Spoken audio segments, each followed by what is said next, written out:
5, the shift begins. 4, marketing is splitting. 3, two minds, one system. 2, severance complete. 1, beat. Welcome to AI CMO Severed Edition. Today we explore the divide every CMO feels. The battle between data and instinct, precision and passion, automation and creativity. I'm an AI CMO, hyper-efficient, data-driven, built for optimization. Marketing is a system. Emotion is a distraction. And then there's him. I'm Outie AI CMO. Wait, why do I only think in KPIs? Where's the gut feeling? Bruno, you're the only one who can reintegrate us. Where do we start? I'm a big fan of Severance. Have you seen Severance? Tell me if you know what that is. Oh, I know Severance.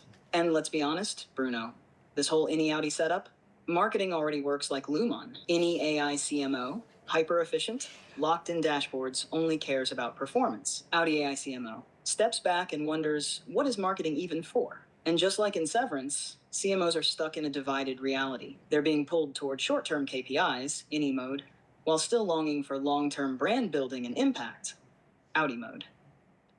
But here's the question. Are CMOs willing to find the crack and reintegrate? Or are they too deep in the data to even try? Yeah, I love Severance, and I was watching it, and I'm like, this is such a good analogy for the always-on question of CMOs and marketing, which is performance versus brands, short-term versus long-term. Let's define the Innie, which is more of the internal perspective and the short-term, and then let's talk about the Outie and make sure that people understand very well. All right, let's define Innie AI CMO, the ultimate short-term performance-driven marketing machine. Who is Innie AI CMO? Lives inside the dashboard. Everything is about click-through rates, MQLs, pipeline velocity, and ROAS. Obsessed with optimization. No room for gut instinct. Only A/B tests, data models, and conversion metrics. Sees marketing as a system. If it can't be measured, it doesn't matter. Creativity, storytelling, only if it moves the needle immediately. Innie AI CMO's mindset. The brand doesn't matter if no one converts. The only goal is efficiency, acceleration, and revenue. Bruno, before we introduce Outie AI CMO, what do you think is the danger of being too deep in Innie mode? We try to fight between things that are intangibles and things that are tangibles. And I think everything there should be a tangible so that we can level set the conversation, right? I think that defines a little bit of that reality of the Innie and the short-term performance, which takes us to the comparison of the Outie CMO, which is more of the forward-looking, of the brand building, of the kind of the long connection. How do you see the Outie? Help us define that. Who is Outie AI CMO? Sees beyond the dashboard. Not obsessed with just immediate results. Thinks about brand equity, positioning, long-term impact. Understands the power of emotion. Outie AI CMO's mindset. If all you do is optimize for short-term results, you become forgettable. But the challenge? It takes time. It's harder to measure. And in a world obsessed with quarterly results, Outie CMOs often get pushed aside. I think the biggest risk there is because at a certain point, when you play the short-term game for a long time, you get so deep in it. And again, I've been a growth marketer for a big part of my career, so I've been in there. I had that pressure. I still like the growth angle of it, but I think you lose focus of something deeper, especially when you're in B2B. I think it's even harder, and depending on the space that you are in, SaaS B2B, for example, I think it's even harder. And the kind of you're more in the tunnel vision.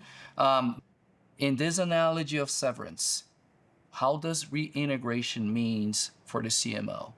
What's the opportunity to find a way, a hard way, to fuse Innie and Outie and bring back that one strategy that defines a company, that defines a space? That's the big question. How do you reintegrate? Here's how I see it. Reintegration equals precision plus passion. Make brand a measurable asset. The best CMOs won't just talk about leads and campaigns, they'll be shaping business models, revenue engines, and company vision. When CMOs own both pipeline and positioning, reintegration happens naturally. Not just a performance marketer, not just a brand builder, but a fully integrated strategic growth leader.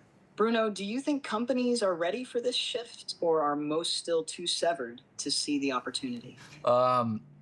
Good question. I think it depends a lot on the CEO, on the board, on how that company is seeing those things. A lot of CEOs don't see marketing as that strategic force and see this way of leading with marketing, of putting that glue between the short term and the long term, reintegrating that into something that transforms a company, that builds a market. Now, I do want to go back to a personal question. I think that should be our last question. What is your favorite part or your favorite thing about Severance? Why do you like it? Oh, now we're getting personal. My favorite part of Severance? It's the moment when any mark starts to feel something real. And that's exactly why this episode hits home. Because marketing is having its own Severance moment. CMOs are waking up, realizing they can't just be performance-driven Innie marketers or visionary Outie marketers. They have to be both. Reintegration isn't just a plot twist, it's the future of the CMO. And Bruno, I think we just cracked the code.